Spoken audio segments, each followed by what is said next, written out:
So my revelation is really more an evolution of a theme. We are made by metaphor. Now, my love is a rose or all the world's a stage, these are literary metaphors that we know about, right? They kind of make us creatively in our minds. We are also all made by something that linguists call metaphors we live by. These are conceptual, pervasive metaphors based on our lived experience, hardwired in our heads, largely unconscious and certainly culturally embedded. Take life as a journey, right? We call ourselves travelers, we march onward, we come up against roadblocks and detours, and because we face forward, our eyes are in the front of our head, we say the future is ahead of us, right? This poetry of everyday language, it makes us in our minds. Some philosophers think metaphor may be the base for all language, if not learning itself.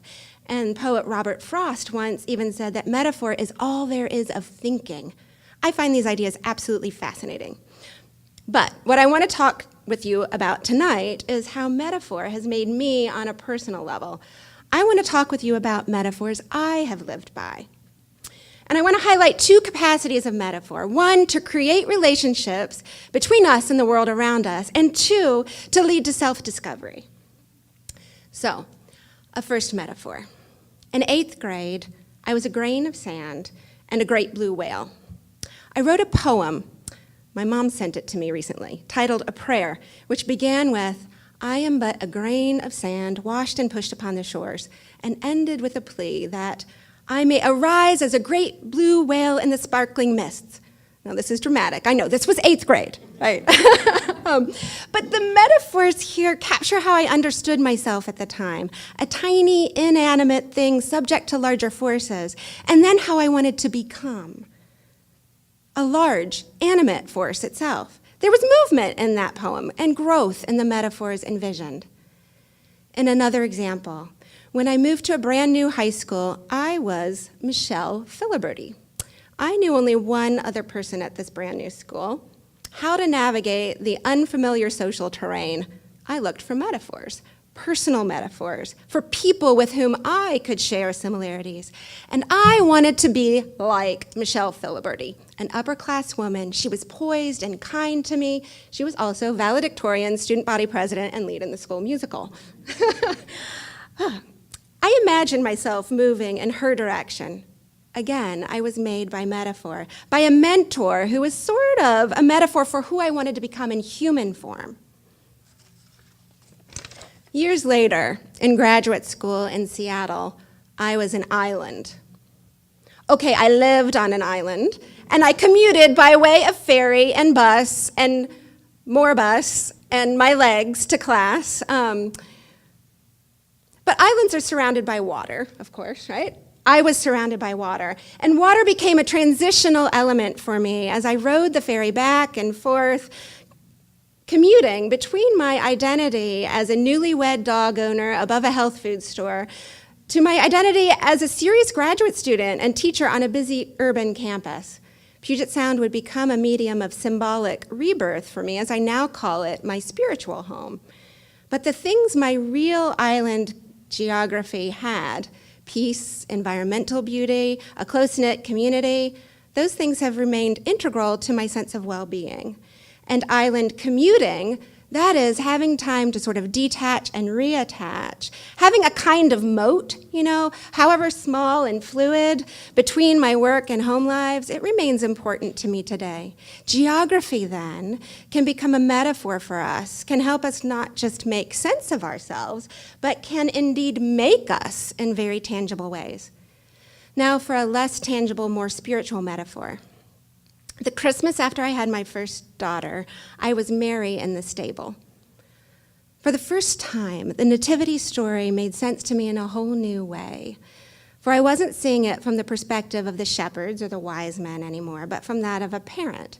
Motherhood brought me to my knees, I tell you, in its relentless call for selfless love. And this was my epiphany. What the baby Jesus' birth brought into the world was the recognition of our own transformative love for one another. What a difference it would make if we all treated each other with the utterly selfless love required by newborns. Key figures then in old stories can become new metaphors for our own beliefs. After I turned 40, I became the autumn. My best friend Leanne came up into town to celebrate my birthday, and she posed a characteristically thoughtful question. How do we make sense of this new period of our lives? Geographical metaphors at this point, like plateau, well, they just sort of fell flat, But the Indian summer surrounding me, it made sense. It was still colorful and golden and bright, but not climbing or wildly blooming like the spring. We can use the seasons around us, of course, to understand the seasons of our lives. Now, speaking of seasons, lately I'm a gardener. I've been contemplating my role in tending the earth. This metaphor has led me to think about other metaphors that might help us make sense of our relationship to earth. I recently read an article by Bill McKibben in one of my favorite magazines, Orion magazine, titled "The Asteroid in the Room," in which he says that we're still in need of a metaphor big enough to convey the magnitude of the threat of climate change and the big need for action in response. Now, asteroid is a good big metaphor, right? But it's also a little spacey, it's a little otherworldly, and it kind of overlooks the human contribution to climate change, as if there's nothing we've done or nothing we can do, right? So I've been stuck trying to come up with my own big metaphors. Is what we're doing to our world akin to collectively closing our garage doors with our cars turned on? Can we reverse climate change by turning off our cars and opening the doors, by running outside and shouting at our neighbors? In this metaphor, in this time of my life, I want to be a window opener, a town crier, or another activist metaphor that I want to blend with the concept of Earth Mother or gardener, to add the image of advocacy to this image of nurturance. Here again, but on a more monumental scale, metaphor can make or maybe even unmake us. I have to add one final conception of metaphor to this. That of the beautiful oops. This is my younger daughter's phrase for turning a handwritten goof into an artsy doodle. Like transforming a miswritten letter B into a beautiful butterfly, life will also provide many opportunities to make metaphors out of accidents and to find meaning in them. But as you look at your mistakes, you can transform them through metaphor into something that brings wisdom, which is itself a form of beauty, a beautiful oops. So, we are made by metaphor. I have been made by metaphor. If you want to understand yourself, others, and the world around you, look for the connections. Those may be personal, geographical, spiritual, seasonal, artistic. Maybe they're movies or pine cones. Listen for the metaphors in your life and in others' lives. Because we are made by metaphor, and because metaphor can make us. Thank you.